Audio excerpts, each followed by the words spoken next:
Been in the country for just a minute. She was on Sunrise and the X Factor, and she's been doing so much stuff, and we're so lucky to grab a little bit of her time. The beautiful Katy Perry! That's very kind. Thank you. We're going to call you co-host Katy because you're going to hang out with us for a few breaks this morning, so Cool. we're very excited I'm to going chat. to touch some buttons and ruin some edits.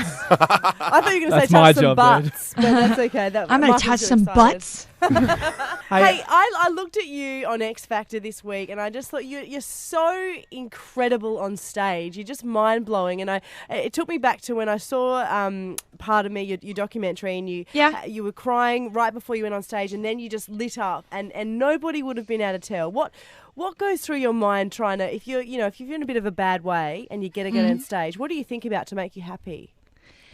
Well, I think about the kids and I think about how excited they are, and I don't ever want to let them down or plague them with whatever kind of mood I'm going through just because I happen to be in a mood about something that's probably totally unrelated to the performance. They came here to see a performance, and I just kind of separate my personal life from my professional life if I'm in like a grumpy mood or whatever. You know, it's hard sometimes when you have to sing at 6 and 7 a.m. in the morning, because when you're like a 9-year-old girl and you have this dream and you're singing in the mirror and with a hairbrush, you're like, you just don't think you'll ever do it at 6 o'clock in the morning. They don't tell you that. Unless you haven't gone to sleep and it's the very last thing right, you do. now that's like rock and roll. That's normal. That's normal. But when you're getting up at 4 o'clock in the morning to do hair and makeup and then you go sing, it's kind of, I'm not a morning person at all anyways, so it's very difficult sometimes. Do you ever look back, and I know we do you ever look back and cringe at any things that you know when you first started out?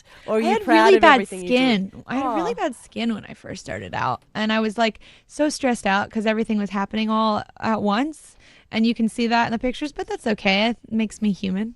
I am human. You are. Doesn't make me. I have to have it. And then you found Proactive, and it was all good. I know. I bought that because of you. Well, honestly, they don't pay me anymore, and I use it every day. Oh, really? It has changed my life. Hey, oh, wow. I saw you tweeting back and forth with Sia, who's from right here in Adelaide. And I love her so much. She goes, I have not prepared you for a Tim Tam slam. I failed you as a sister. And your response was that you had one for what? Brekkie. What? For That's brekkie. breakfast. Very good phonetics there. I'm pronouncing brekkie. That was good. I like Yeah, that. brekkie. I had one for breakfast. She was like I had been to Australia for the first time. Girl, I know what a Tim Tam slam is. Okay. Thank you for that, Shaniqua Perry. That was lovely. Okay. I love Sia. Me and her, she makes me laugh probably the most of anyone I know. And when we're in the studio, I get hoarse because she makes me laugh so hard. Well, she's so out of her mind, and I become out of my mind when I'm with her. Because her reply to you was, next stop, sexing the sheep. So I Yeah. can imagine that's why she makes you laugh. She's so unfiltered and just cool as shit. We love all your new music. Oh, at the there's moment. about 20 It's singles just that we're so playing at the moment. good. We can't keep up. But I remember when Raw came out, it was around the same time as Lady Gaga, and everyone was saying, oh, I bet they hate each other. There's so much competition between the two of them. Is that the case, or are you just two women like supporting each other? Like, do you support Lady Gaga and everything she does? I do. I mean, she's a fantastic performer, and she, takes a lot of artistic chances, and it's always interesting to watch her. And sometimes, keeps me on my toes as a performer. It's nice to have that. But I think we both agree that we don't like the competitive nature, and we don't encourage it from our fans, because it's like you're not going to listen to one artist your whole life. You're going to listen to a medley of different artists. And And plus- a lot of what? Sorry, I was going to say it doesn't matter because you won anyway. Your singles were a lot higher than what hers It's not were. a competition, Bojo. It's not a competition, and we don't like that. And I know that's true, and we've made it very vocal on our Twitter or whatever. But I think that I like her artistic choices. They're always very interesting to watch.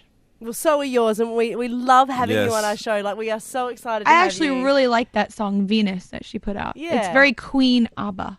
Nice. Very Well, like Yeah. Queen and ABBA, or if ABBA was a queen.